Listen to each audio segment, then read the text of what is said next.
الحمد للہ وکفیٰ وسلام علی عبادہ الذین اصطفیٰ اما بعد۔ اللہ تعالیٰ نے ایسی چیزیں تخلیق فرمائی ہیں کہ کوئی بھی انسان اس کا انکار نہیں کر سکتا، اور 29ویں پارے کی پہلی سورت میں ارشاد فرمایا ہے کہ خلق الموت والحیات، ہم نے زندگی کو بھی پیدا کیا اور موت کو بھی۔ اس کا مطلب یہ ہے کہ زندگی کا اپنا ایک وجود ہے،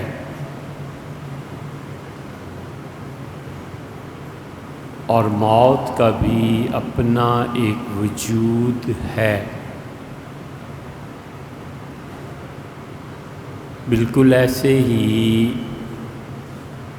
جیسے فرشتوں کا اپنا ایک وجود ہے اور شیطان کا اپنا ایک وجود ہے، اور انسان کے باہر کی جو دنیا ہے، یہاں یہ ساری چیزیں اپنا وجود رکھتی ہیں۔ اس سے مراد عدم نہیں ہے، نہ ہونا نہیں ہے۔ اس لیے جن لوگوں کا عقیدہ یہ ہے کہ شیطان کوئی خارج میں چیز نہیں ہے بلکہ انسان کے اندر سے غضب، غصہ اور جنس کی جو کیفیت ہے یہی شیطان ہے، اور آدم علیہ السلام کا قصہ یہ ایک ڈرامہ تھا جو اللہ نے بتایا، اور ایسے بہت سے ڈرامے قرآن نے ذکر کیے ہیں اور یہ تمثیلات ہیں۔ اور اسی طرح نبوت انسان کے اندر کی پاکیزگی ہے۔ جبریل امین کوئی نہیں آتا تھا، وہ اندر جو کچھ ہے پاکیزگی یہ جبریل ہے۔ یہ سب گمراہی کی باتیں ہیں، اور بر صغیر میں سب سے زیادہ جس شخص نے اس کا پرچار کیا وہ سید احمد خان صاحب بہادر تھے۔ سر کا خطاب ملا، خان بہادر کا خطاب ملا، اور اسی بنیاد پہ انہوں نے کہا کہ انسان کے خارج میں کوئی چیز نہیں ہے، نہ شیطان ہے، نہ فرشتے ہیں، نہ جبریل ہے، نہ جنات ہیں، کوئی چیز نہیں ہے۔ تو اس وقت کے علماء حیران پریشان کہ یا اللہ 1500 سال میں سب چیزیں لوگ مانتے آئے ہیں، اب اس انسان کا کیا کرے؟ تو اس لیے موت ایک چیز ہے جسے اللہ نے پیدا کیا ہے، اور جب وہ آتی ہے تو اللہ کے بہت سے بندے اسے دیکھتے ہیں، وہ بھی جنہوں نے اللہ کی اطاعت میں وقت بسر کیا ہوتا ہے، اور وہ بھی جو اللہ کی اطاعت اور بندگی میں اس سے بھی کچھ دن پہلے دیکھ لیتے ہیں خواب میں اور عالم کشف میں۔ اور کوئی خواب دکھا دیا جاتا ہے جس سے انسان کو یہ ادراک ہو جانا چاہیے کہ یہ موت ہے۔ بہت سے لوگ، حضرت رسالت مآب صلی اللہ علیہ وسلم نے فرمایا کہ اپنی گناہ کی زندگی سے، موت سے 1 سال پہلے توبہ کر لیتے ہیں۔ اور سب حرکتیں چھوڑ دیتے ہیں جو اللہ کو ناراض کرنے والی ہیں، اور موت آتی ہے اور یہ پاک انسان ہوتا ہے، اور کبھی موت دکھائی دیتی ہے خدا کے بدترین دشمن کو کہ یہ اب آ گئی ہے موت، اب تم کلمہ پڑھو یا کچھ کرو، اب تم نہیں بچ سکو گے، جیسے فرعون کی موت۔ اور 7 طرح کی موتیں ہیں جن سے رسول اللہ صلی اللہ علیہ وسلم نے پناہ مانگی ہے اور کہا ہے کہ اللہ سے پناہ مانگو 7 طرح کی موتوں میں سے کوئی موت تمہیں نہ آئے۔ ایک تو فرمایا کہ تم کہیں سے گر جاؤ، چھت سے، پہاڑ سے، کسی اوپر کی جگہ سے، اللہ کی پناہ مانگو۔ ایک یہ فرمایا کہ تم کسی ملبے میں دب جاؤ، کوئی پتھر، زلزلہ، کوئی چھت، کوئی اور چیز، بس اور ٹرک، کوئی چیز گر پڑے اور آدمی مر جائے، فرمایا اس سے بھی اللہ کی پناہ مانگو۔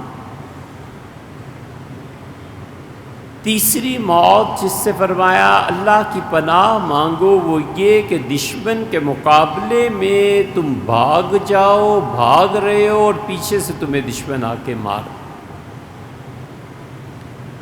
اور چوتھی موت رسول اللہ صلی اللہ علیہ وسلم نے فرمایا پانی کی موت، اس سے اللہ کی پناہ مانگو۔ لیکن زندگی میں پانی کی موت اور میت کو نکالنے کا کوئی اگر وقت آ جائے، کیا پتہ ہوتا ہے تقدیر کا، تو جب وہ اٹھا لیا جائے، جب وہ جال میں یا غوطہ خور اس کی میت کو لے آئیں، تو پھر سب سے اچھی بات یہ ہے کہ جو اٹھانے والے ہیں، اس پانی سے نکالنے والے ہیں، وہ ایک مرتبہ یہ نیت کر لیں کہ اللہ اس کو غسل دیتے ہیں، بس یہ غسل ہو گیا۔ زیادہ اطمینان ہو تو نکال کے ایک مرتبہ پھر اس کو ڈال کے پھر نکال لیا جائے، اس نیت سے کہ غسل میت ہے، غسل ہو گیا۔ خشک کریں جنازہ اور تدفین۔ اور رسول اللہ صلی اللہ علیہ وسلم نے فرمایا آگ میں جل کے مر جانا، اللہ کی پناہ مانگو اس سے، شدید اذیت اور تکلیف۔ اور اس کو بھی فرمایا کہ اللہ کی پناہ مانگو اس سے بھی کہ تم اچانک مر جاؤ۔ ان ساری صورتوں میں مرنے کے جو اجر اور فضائل ہیں وہ ایک الگ چیز ہے۔ مثلا یہ فرمایا کہ جو آگ سے مر جائے یا پانی سے مر جائے وہ شہید ہے، جو پیٹ کی بیماری سے مر جائے وہ شہید ہے، خاتون جو بچے کی ولادت میں اس کا انتقال ہو جائے یا اسی بیماری کو بڑھ کے بچے کے بعد بھی بیچاری اس مشکل میں مبتلا رہے وہ بھی شہید ہے۔ ان سب کی شہادت کے باوجود، اتنے رتبے ہونے کے باوجود اچانک موت فرمایا کافر کے لیے جہنم اور مومن کے لیے جنت ہے، کیونکہ نزع کی تکلیف سے وہ بچ گیا۔ تو 7 طرح کی اموات سے پناہ مانگی ہے، لیکن دوسری طرف یہ بھی فرمایا ہے کہ ان میں فضیلت ہے۔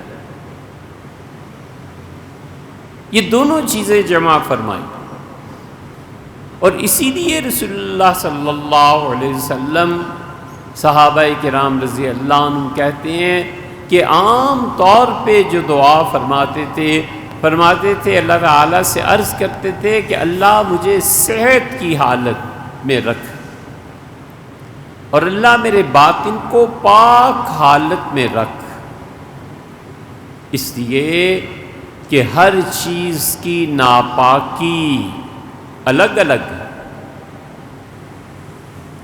دل کی ناپاکی الگ ہے، دل صرف اللہ کی یاد کے لیے ہے، اور دل کی اس سے بڑی بیماری کوئی نہیں ہے کہ وہ غیر کی محبت میں الجھ جائے اور کسی جگہ دل لگا بیٹھے اور رات دن اس کے بغیر چین نہ آئے۔ یہ وہ چیز ہے جو دل کی بہت بڑی بیماری ہے۔ اسی لیے عبداللہ ابن مسعود رضی اللہ عنہ نے کہا کہ رسول اللہ صلی اللہ علیہ وسلم نے فرمایا، کبھی اتنی محبت کسی سے نہ کرنا کہ سچی بات نہ کہہ سکو، اور اتنی نفرت بھی نہ کرنا کہ اس سے فائدہ اٹھانے کا موقع آ جائے اور تم فائدہ نہ اٹھا سکو۔ اعتدال کے ساتھ،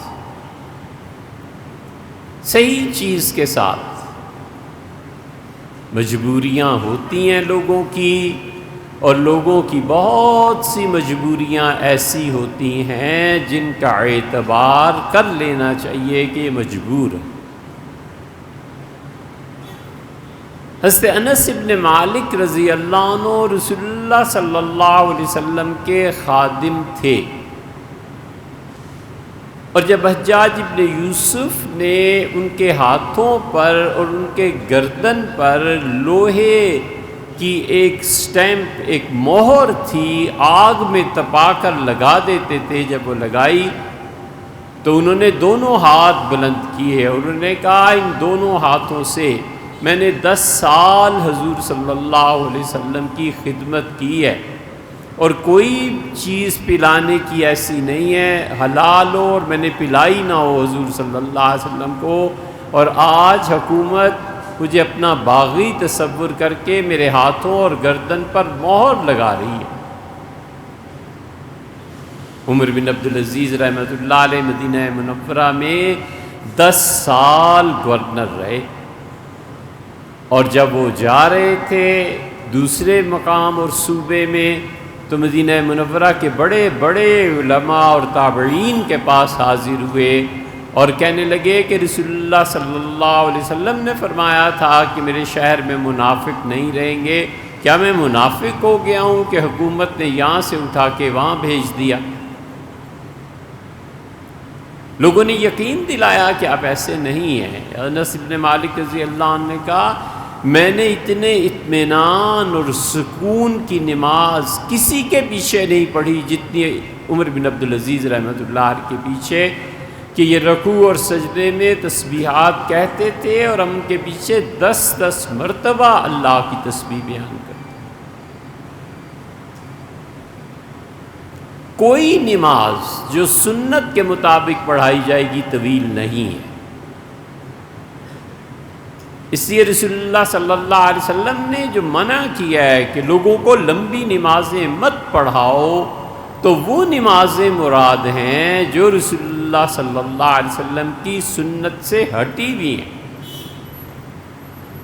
اور پھر وقت آیا جب انس رضی اللہ عنہ نے کہا، عمر بن عبدالعزیز رحمۃ اللہ نے پوچھا کہ حضرت آپ میرے پیچھے نماز کیوں نہیں پڑھتے؟ تو انہوں نے کہا میں نے تمہارے پیچھے عمر بہت نمازیں پڑھی ہیں، اب میں سنت کے مطابق آتا ہوں اور تم اس وقت تک نہیں آئے ہوئے ہوتے، اس لیے کہ بنو امیہ جو تھے یہ وقت سے ہٹا کر نماز پڑھتے تھے۔ حکومت کی جو مجبوری جو بھی ہو، عمر بن عبدالعزیز رحمۃ اللہ علیہ کی مجبوری تھی، انہوں نے فرمایا کہ عمر جب تم ٹھیک وقت پہ آتے ہو تو پڑھ لیتا ہوں، نہیں تو مسجد میں آ کے پڑھتا ہوں اور گھر چلا جاتا ہوں۔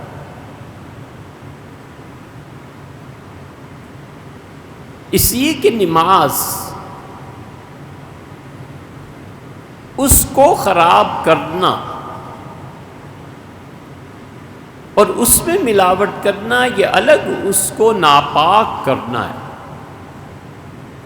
دل کو ناپاک کرنا ہے، وہ ایک الگ چیز ہے۔ عبادت کو ناپاک کرنا، نماز ناپاک ہو جاتی ہے جب آدمی رسول اللہ صلی اللہ علیہ وسلم نے فرمایا نقر کا نقر الدیگ، جیسے مرغا چونچے مارتا ہے زمین پہ اس طرح سجدہ کرتا ہے، منع فرمایا، اس لیے کہ اللہ کے حضور میں کھڑا ہے، ادب اور احترام کی جگہ ہے، اور اسی لیے بتایا کہ جب نماز شروع کر دی تو اب منہ سے کوئی آواز نہیں آنی چاہیے، نہ کھانسی کی، نہ گلا صاف کرنے کی، نہ کوئی اور آواز، پورے سکون اور اطمینان کے ساتھ اللہ کے سامنے کھڑا رہے اور وہ صورتیں پڑھے جو حضرت رسالت مآب صلی اللہ علیہ وسلم نے تلقین کی۔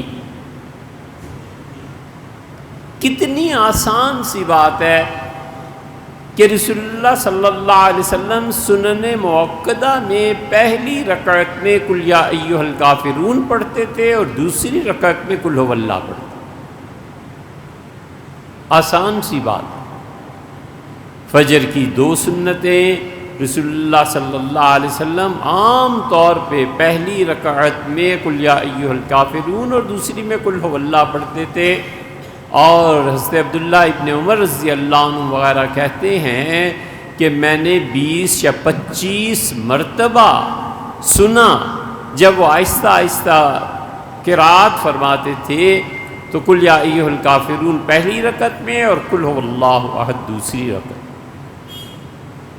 ظہر کے بعد کی سنتیں پڑھتے تھے، پھر یہی 10 کے قریب مواقع ایسے ہیں جب رسول اللہ صلی اللہ علیہ وسلم سورہ کافرون اور قل ھو اللہ احد یہ دونوں ملا لیتے۔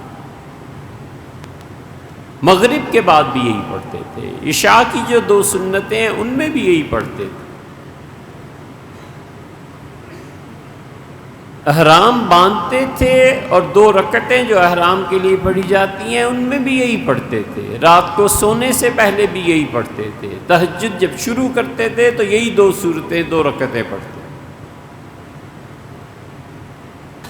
سیدنا علی رضی اللہ عنہ منبر پر بیٹھتے تھے اور یہ 2 سورتیں پڑھتے تھے، قل یا ایھا الکافرون اور قل ھو اللہ احد۔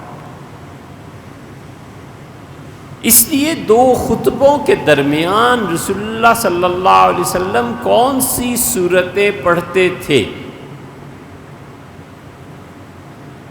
بہت تلاش کے باوجود اتنا تو پتہ چلا کہ قرات فرماتے تھے، لیکن یہ نہیں آج تک پتہ چل سکا کہ کون سی سورت کیا پڑھتے تھے۔ تو اس سے خیال ہوتا ہے کہ سیدنا علی رضی اللہ عنہ جو یہ 2 سورتیں پڑھتے تھے تو غالباً وہ 2 خطبوں کے درمیان جب بیٹھتے تھے تو قل یا ایھا الکافرون اور قل ھو اللہ پڑھتے تھے۔ اگر نہ پڑھتے ہوں اور یہ قیاس نادرست ہو، ٹھیک نہ ہو تو اللہ معاف فرمائے، لیکن بظاہر ایسے معلوم ہوتا ہے۔ ہمارے ائمہ نے یہ طریقہ چھوڑ دیا کہ 2 خطبوں کے درمیان وہ قرآن کی کسی سورت کی تلاوت کرے۔ استخارے کے لیے 2 رکعتیں پڑھتے تھے، جو بھی صحابہ کرام رضی اللہ عنہم یہ 2 سورتیں پڑھتے تھے۔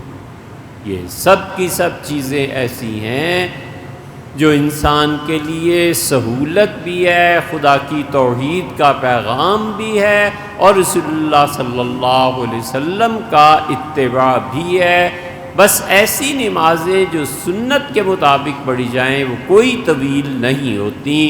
انسان کو چاہیے کہ اپنے نفس پہ قابو پائے اور اپنے نفس کی مخالفت کو کچلے۔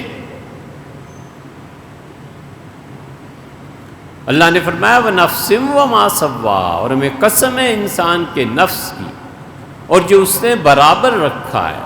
کیا برابر رکھا ہے؟ فَأَلْهَمَهَا فُجُورَهَا وَتَقْوَاهَا، ہم نے انسان کے نفس میں، اس کی سرشت میں، اس کی طبیعت میں 50% خیر رکھی ہے اور 50% شر رکھی ہے۔ یہ خیر اور شر آپس میں ٹکراتے ہیں، کبھی اس کی فتح ہو جاتی ہے، کبھی اس کی فتح ہو جاتی ہے۔ یہ بتایا کہ یہ کشمکش موت تک جاری رہتی ہے، حتیٰ کہ مرض الموت میں شیطان آتا ہے اور اسے بت بھی دکھاتا ہے، مختلف چیزیں دکھاتا ہے اور کہتا ہے کہ یہودیت کا اقرار کر اور عیسائیت کا اقرار کر، اور اس آدمی پہ اللہ کے فرشتوں کی مجلس غالب آتی ہے اور یہ ایمان پہ مرتا ہے۔ اللہ کے فرشتے انسانوں کے لیے دعا مانگتے ہیں۔ اللہ نے کہا یستغفرون لمن فی الارض، وہ اللہ کے وہ فرشتے جنہوں نے عرش اٹھایا ہوا ہے، وہ دنیا کے لوگ جو گناہ کرتے ہیں ایمان والے، ان کے لیے وہ ہم سے کہتے ہیں کہ اللہ یہ ایمان والا تو بہرحال ہے، اللہ اس سے معاف فرما دے۔ بڑی بلیغ اور گہری حقیقت کی طرف اشارہ فرمایا ہے رسول اللہ صلی اللہ علیہ وسلم نے۔ آپ نے کہا کہ جب چور چوری کرتا ہے تو دل جو ایمان کا مرکز ہے، اس کا ایمان اس کے سر پہ آ جاتا ہے، اور جب وہ چوری پوری کر لیتا ہے تو اس کا ایمان واپس دل میں چلا جاتا ہے۔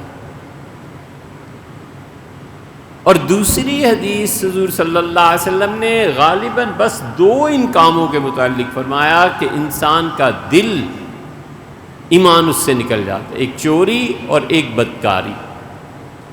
فرمایا جب وہ فارغ ہو جاتا ہے تو پھر اس کا دل میں ایمان واپس آ جاتا ہے۔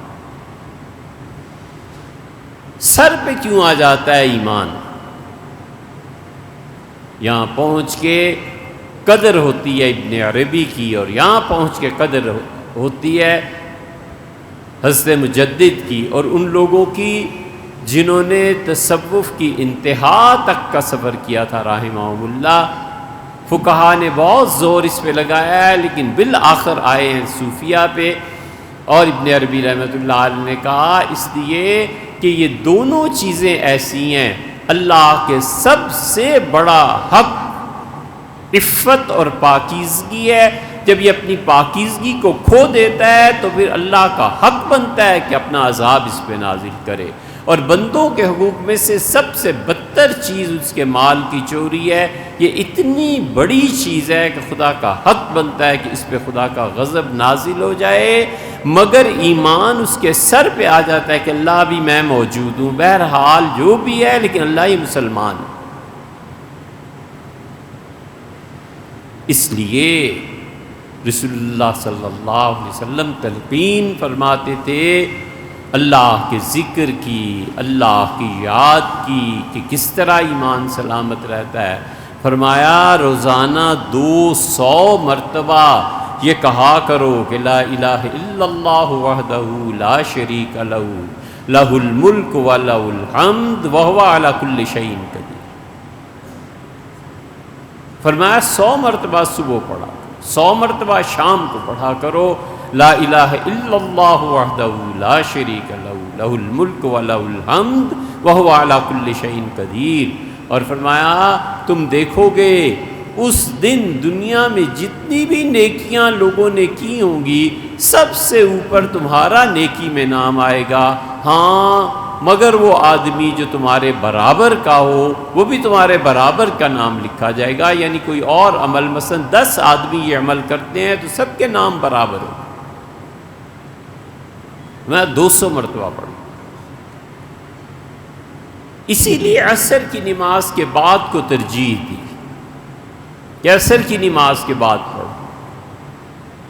تہجد سے پہلے پڑھو، اس کے بعد پڑھو، لیکن بتایا کہ 200 مرتبہ روزانہ اسے پڑھو۔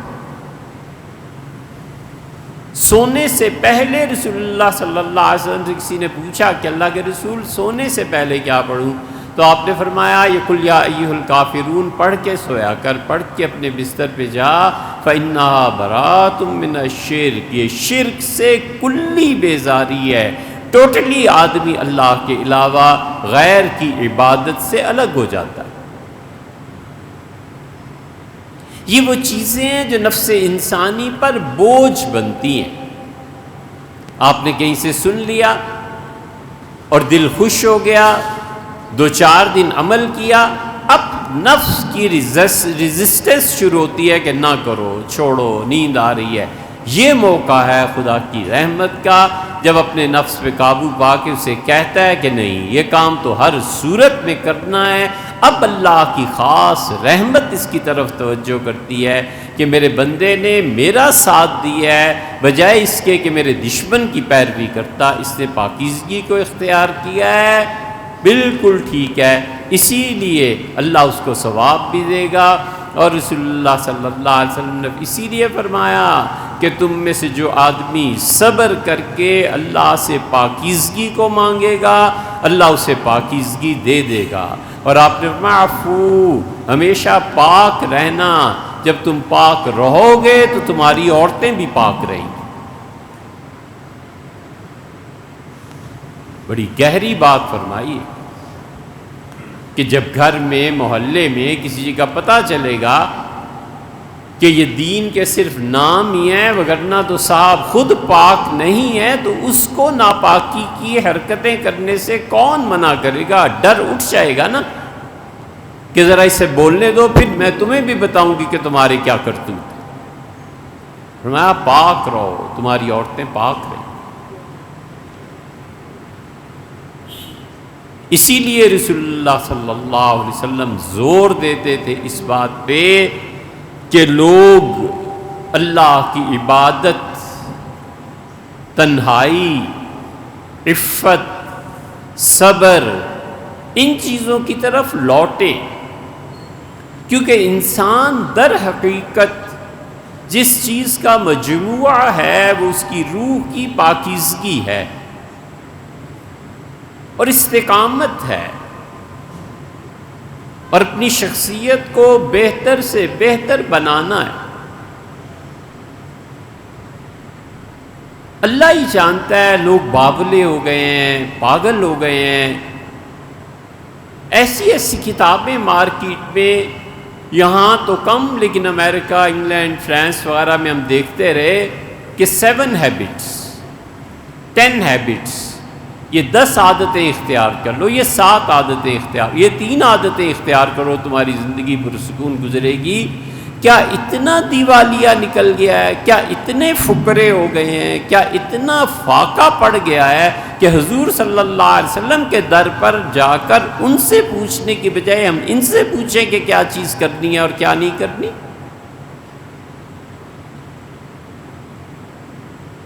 صبر سکھایا ہے رسول اللہ صلی اللہ علیہ وسلم۔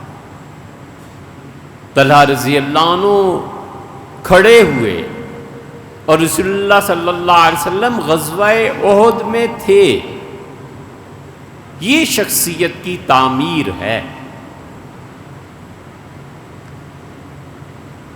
اور ایک کھڈے میں جانا ہو گیا اور کفار یہ سمجھے کہ حضور اقدس صلی اللہ علیہ وسلم کو ہم نے شہید کر دیا۔ حضور اقدس صلی اللہ علیہ وسلم باہر تشریف لائے اس کھڈے سے، تو انہوں نے پوچھا کہ تم میں محمد صلی اللہ علیہ وسلم ہیں؟ حضور صلی اللہ علیہ وسلم منع فرمایا کہ نہ بولنا۔ پھر انہوں نے پوچھا ابو بکر ہیں؟ ابو بکر رضی اللہ عنہ چپ رہے۔ پھر ان کا عمر ہیں، وہ جانتے تھے کہ یہ ترتیب ہے ان کی افضلیت کی۔ سیدنا عمر رضی اللہ عنہ کا خدا کے دشمنوں تمہیں مارنے کے لیے بھی میں موجود ہوں۔ پھر انہوں نے شدت سے حملہ کیا اور چہرہ مبارک ان کا نشانہ تھا کہ کسی طرح تیر لگے اور رسول اللہ صلی اللہ علیہ وسلم کے چہرہ مبارک پہ جا کے لگے یا سینے میں۔ طلحہ رضی اللہ عنہ اور سعد کا تو وہ دن تھا، سعد رضی اللہ عنہ کو حضور صلی اللہ علیہ وسلم تیر پھینک رہے تھے زمین سے اٹھا کے، اور فرما رہے تھے ارم سعد تیر چلا، فدا کا امی و ابی، محمد کے ماں باپ تجھ پہ قربان، تیر چلا صلی اللہ علیہ وسلم۔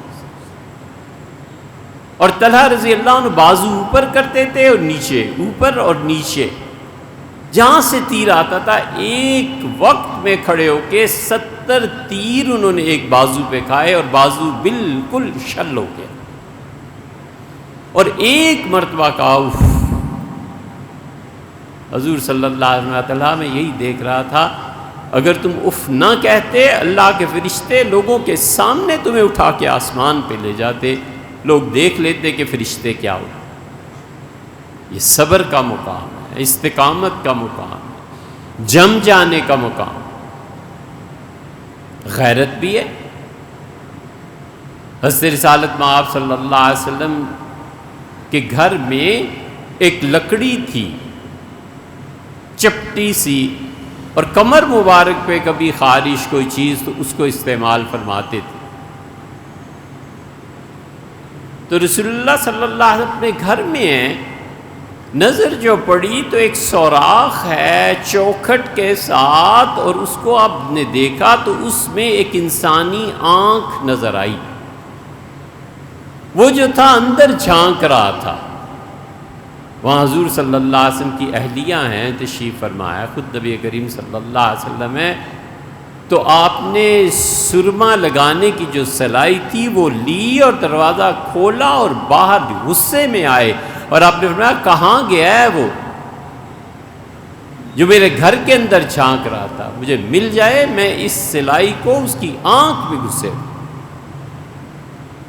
غیرت بھی ہے، لیکن ہر چیز کا اپنا اپنا مقام اور درجہ ہے۔ کیوں یہ 7 ہیبٹس اور 3 ہیبٹس اور یہ حضور صلی اللہ علیہ وسلم کی ہدایات کافی نہیں ہے؟ انہوں نے فرمایا یہ پڑھو، انہوں نے فرمایا یہ پڑھو، نماز ایسی پڑھو، زکوٰۃ ایسے دو، صدقہ ایسے کرو، عملاً کر کے دکھایا۔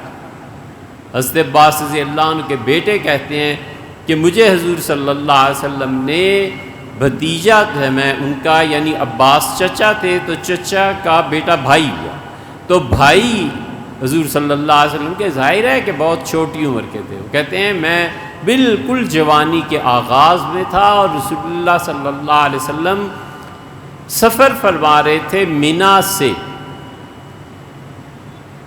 اور جا رہے تھے عرفات سے مزدلفہ اور مزدلفہ سے مینا،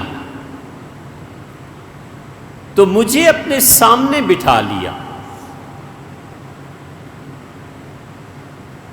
اور سامنے سے کچھ خواتین آئیں بہت خوبصورت، تو میں انہیں ٹکٹکی باندھ کے دیکھنے لگا، تو حضور اقدس صلی اللہ علیہ وسلم میرے سر پہ ہاتھ رکھا اور پوری میری گردن دوسری طرف پھیر دی، اور میں نے فرمایا بیٹے یہ وقت اللہ کو یاد کرنے کا، بس ایک چیز سمجھا دی اور سمجھ میں آ گئی کہ یہ وقت اللہ کی یاد۔ اسی لیے مزدلفہ وہ اتنی عظیم رات ہے کہ وہ لیلۃ القدر سے افضل ہے مزدلفہ کی رات۔ تو چاہیے کہ ہم سب غور کریں اپنی اپنی شخصیت پہ کہ کہاں کہاں کمی ہے، کمزوری ہے، اور اللہ کی توفیق سے مرنے سے پہلے اس کو درست کر لے آدمی، شروع تو کرے نا یار۔ ریل پٹڑی پہ چڑھ گئی، اب اللہ مالک، نہ پہنچا تو بھی اللہ کو معلوم ہے کہ اس بندے نے اپنے آپ کو ٹھیک کرنے کا ارادہ کر لیا تھا، کوئی حرج نہیں، اللہ سے معافی مانگے اور اپنی زندگی کو بہتر سے بہتر کرنے کی کوشش کرے۔